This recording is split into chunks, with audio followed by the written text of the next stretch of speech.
હું દર્શકો આપને જણાવવા માંગીશ કે હાલ અત્યારે ભગવાન જગન્નાથજીની યાત્રા જે છે તે સરસપુર પહોંચી ગઈ છે, એટલે કે તેઓ મોસાળમાં પહોંચી ચૂક્યા છે, ત્યાં સામૈયા થઈ ગયા છે અને હાલ અત્યારે તેમના મામેરા ભરાઈ રહ્યા છે.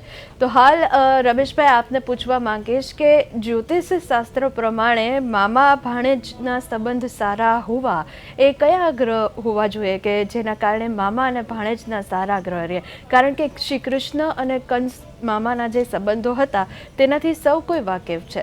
તો કુંડળીમાં એવા કયા ગ્રહનો પ્રભાવ હોવો જોઈએ કે જેનાથી મામા અને ભાણેજના સંબંધો સારા રહે? ભગવાન કૃષ્ણનો જન્મ એટલે એ અજન્મા હતા. ખાલી એમનો જન્મ કહેવાય જ નહીં, એ અજન્મા હતા. પણ એમને ખબર હતી કે જો હું બધા સંબંધો સાચવીશ તો હું મારું કાર્ય કરી શકીશ નહીં.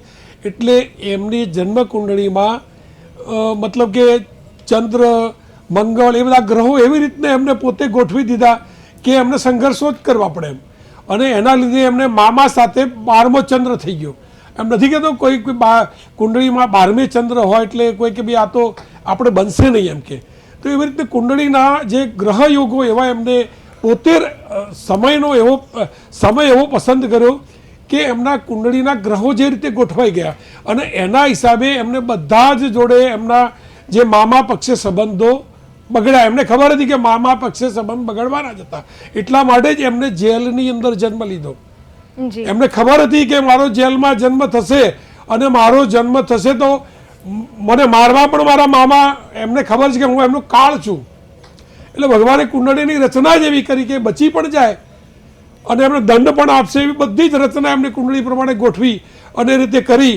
અને એમને જ્યારે એમનો જન્મ જેલમાં થાય છે, જ્યારે ભગવાન, આ તો સાક્ષાત ભગવાન છે, અને વસુદેવમ સુતમ દેવમ કંસ ચાણુર મર્દનમ દેવકી પરમાનંદમ કૃષ્ણમ વંદે જગદગુરુમ એમ કહેવાય.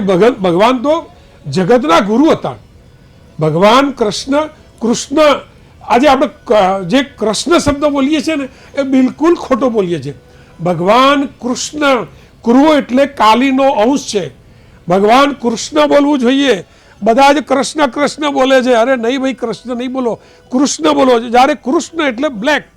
જ્યારે એમનો જન્મ જ અમાવસ્યાના દિવસે મતલબ અંધારી રાતમાં થયેલો હતો, કાળ રાત્રિમાં, અને એ જન્મમાં એમના ગ્રહો એમને પોતે જ ગોઠવેલા. એમને ખબર હતી કે મારી તો આ પરિસ્થિતિ થવાની જ છે અને એ પરિસ્થિતિમાંથી નીકળવાના હતા, એ પણ એમને ખબર હતી, કારણ કે સાક્ષાત પરમાત્મા હતા. એટલે એમને એવી રચના કરી કે મારે બધા જોડે સંઘર્ષ કરવો પડે અને સંઘર્ષ કરે તો જ બધા આગળના પરિણામો એમને પ્રાપ્ત થાય, એ પણ એ જાણતા હતા. એટલા માટે જ એમને કુંડળીની જે રચના કરી અને એમને સંઘર્ષો સિદ્ધ કર્યા. અને સંઘર્ષ કેમ કે એમને ખબર છે કે મારે સત્ય માટે લડવાનું છે અને અસત્યને પરાજય કરવાનો છે. એટલે એ છેવટે એ જ્યારે પાંડવો સાથે આવે છે ત્યારે ધર્મની લડાઈ થાય છે અને મહાભારતનું યુદ્ધ થાય છે. ત્યારે પણ અહીંયા ભગવાનને ખબર હતી કે આ બધું નિમિત્ત છે, હું આમાં નિમિત્ત બનવાનો છું અને આ બધું મારે કરવું પડશે મનુષ્ય સ્વરૂપે. અને એ બધું જ એમને પહેલેથી જે કુંડળી પ્રમાણે હતું એમને સંઘર્ષ કર્યો, યુદ્ધ કર્યું. યુદ્ધમાં એમને શિખામણ આપી અને એમાં ગીતાની રચના થઈ.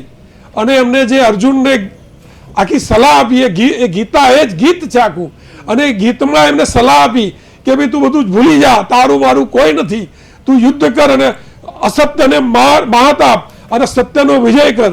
અને જ્યારે આ કુંડળીનો એમ જોવા જોઈએ તો એમને અસત્ય સામે અને અધર્મ સામે લડાઈ કરી અને સત્યનો વિજય કરે છે, એ જ એમની કુંડળી બોલે છે. જી બિલકુલ રમેશભાઈ.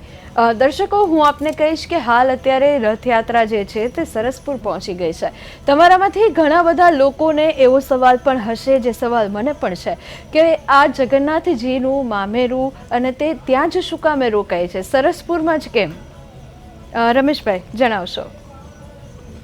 હવે જ્યારે આ રથયાત્રાની શરૂઆત થઈ ત્યારે ત્યાં એક માજી હતા, એમનું નામ, એમને એમ કહ્યું કે ભાઈ આ રથયાત્રા આપણે અહીંયાથી પ્રસ્થાન કરીએ છીએ, આપણે સરસપુર લઈ જવાની છે, તો પછી મામેરા માટે વ્યવસ્થા, ત્યાં ભોજન માટે શું કરીશું? તો પછી ત્યાં એક માજી હતા, એમને કહ્યું કે આ વ્યવસ્થા હું કરીશ. અને જે એ ડોશીની પોળમાં એમ કહેવાય છે કે આજે પણ એ ભગવાનની એ આગતા સ્વાગતા કરે છે, રથની આગતા સ્વાગતા, ભગવાનની પૂજા પાઠ કરે છે. અને ત્યાં મિષ્ટાન બનાવે છે પોતાના ઘરમાં, પછી ધીરે ધીરે પછી આજુબાજુથી બધી વસ્તુઓ લાવી અને એ પોતે ત્યાં એક સામગ્રી એકઠી કરી અને ભોજન બનાવે છે, અને ત્યારથી ત્યાં મામેરાની પ્રથા પડી છે, જે આજ દિન સુધી ત્યાં ભક્તો આ મામેરાને આ પ્રથાને નિભાવે છે. અને ભગવાન એમ કે ભગવાન બધાનો છે. તમે એક વિચાર કરો તો ત્યાં એકતા અને સમાનતા, ત્યાં કોઈ ઊંચ નીચ કોઈનો ભેદભાવ નથી. ત્યાં બધા એક સાથે હાથ મૂકીને પ્રસાદ લઈ શકો. કેવી વાત કહેવાય, ખૂબ સુંદર. કોઈ મોટું કોઈ નાનું, કોઈ ઊંચ નીચનો ભેદભાવ, સમાનતા. ત્યાં કોઈ જાતિ કોઈ ભેદભાવ નહીં. કોઈ પણ માણસ ભગવાનનો પ્રસાદ લઈ શકે. એ આજે પણ એ પ્રથા અવિરત ચાલુ રહી છે. અને આજે પણ જો મોસાળું, મારા ખ્યાલ મુજબ રથયાત્રા ત્યાં સરસપુર પહોંચી ગઈ છે અને મોસાળાની શરૂઆત પણ થઈ ગઈ છે. એટલે ભગવાનને પ્રાર્થના કરું છું કે બસ ગુજરાતની પણ ભારતની પ્રજાને ખૂબ ખૂબ આશીર્વાદ આપો ભગવાન, કારણ કે તમારી હાલ ખૂબ જરૂરિયાત છે. આજે જે માણસની અંદર યુદ્ધ કરવાની તમન્ના જાગી છે, Iran, Iraq, Ukraine, Russia, America વાળા જે યુદ્ધ કરે છે, અને એના લીધે ભારતની પ્રજાને જે તકલીફો પડે છે, ભગવાનને હું સાચા હૃદયથી પ્રાર્થના કરું છું કે હે ભગવાન, આ દુનિયાની તમામ પ્રજાને આ યુદ્ધમાંથી મુક્તિ આપો, જેનાથી એનું યોગ્ય પરિણામ મળે. અને હું ભગવાન જ એક પરમદેવ છે, જે એને હું પ્રાર્થના કરું કે આમાંથી કદાચ ભગવાનને આજે મારી પ્રાર્થના ફળીભૂત થાય અને મહિનાની અંદર આ દરેક યુદ્ધનો નિકાલ થાય અને દરેક પ્રજામાં, વિશ્વની દરેક પ્રજાને શાંતિ મળે. એ જ મારી પ્રાર્થના છે.